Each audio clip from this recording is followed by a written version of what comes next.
This is the Five Nights at Freddy's timeline. We will be taking this timeline game by game. We will ignore every game, or book, that comes after the game that we are focusing on. However, we will allow any game that came previously to the game that we are looking at. Now, onto the timeline of the second Five Nights at Freddy's game.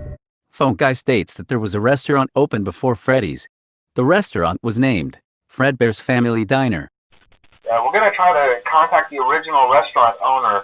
I think the name of the place was Fredbear's Family Diner or something like that. And it was here that the purple guy kills his first victim. His first victim goes on to possess the puppet, according to this mini-game, presumably causing Fredbear's Family Diner to close down.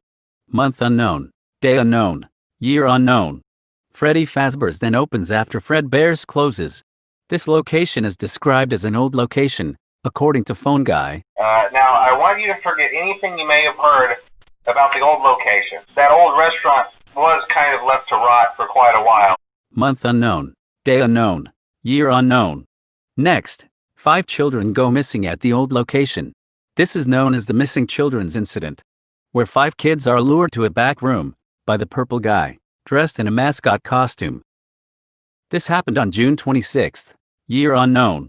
That night on June 26th, the puppet stuffs the bodies of the 5 kids into the robot costumes.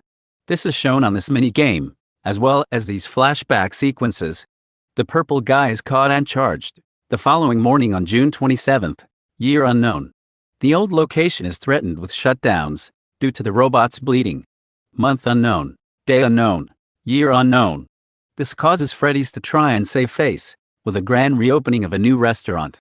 A larger location, with new robots, with security features. They've spent a small fortune on these new animatronics. Facial recognition, advanced mobility.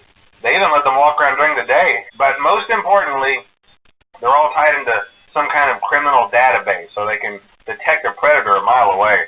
On November 1st, 1987, the first night guard finishes his week and goes to day shift on November 8th, 1987. You're only the second guard to work at that location. The first guy finished his week but complained about conditions. We switched him over to the day shift. Jeremy starts his shift at 12 o'clock a.m. on November 8th, 1987. Rumors start to spread during the day on November 9th, 1987. According to Phone Guy on night 3, I wanted to ease your mind about any rumors you might have heard lately. Our guard during the day has reported nothing unusual, and he's on watch from opening till close. Phone Guy then states, on night 4, that there is an investigation going on during the day of November 10th, 1987. Okay, so just to update you, there's been somewhat of an investigation going on. We may end up having to close for a few days. I don't know. On night 5, we learn from Phone Guy that the building is on lockdown, a lockdown that started that day on November 11th, 1987. From what I understand, the building is on lockdown. No one is allowed in or out, especially concerning any previous employees. Jeremy then gets his paycheck on November 12th, 1987, and it is here that the purple guy strikes again, killing 5 more kids during the day shift and causing the restaurant to close for a while. What on earth are you doing there? Didn't you get the memo? The place is closed down, at least for a while. Someone used one of the suits. We had a spare in the back, a yellow one. Someone used it. Jeremy works one final day, getting his overtime paycheck on November 13th, 1987, before he gets moved to the day shift later. When we get it all sorted out, we may move you to the day shift. A position just became available. We don't have a replacement for your shift yet, but we're working on it.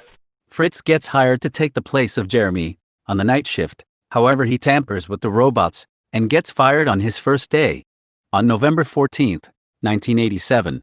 During the day of November 14th, Jeremy starts his day shift and is instructed to stay close to the robots. We have one more event scheduled for tomorrow, a birthday. You'll be on day shift. Stay close to the animatronics and make sure they don't hurt anyone, okay? In doing so, he becomes the victim of the bite of 87. And this causes the new location to shut down, and Freddy's is forced to reopen its old location, as well as the robots restricted to moving around only at night. The old location is open again in, presumably, 1990. The minimum wage increased to $4 an hour on April 1st, 1990. Phone guy died on November 4th, 1990. Mike starts on November 8th, 1990. Mike gets his check on November 12th, 1990. Mike gets his overtime check on November 13th, 1990. Mike gets fired for tampering with the robots on November 14th, 1990. And Freddy Fazbear's closes, permanently, on December 31st, 1990. And that is the end of the second game's timeline. Next we will look at what the third game, and only the third game, adds to the timeline.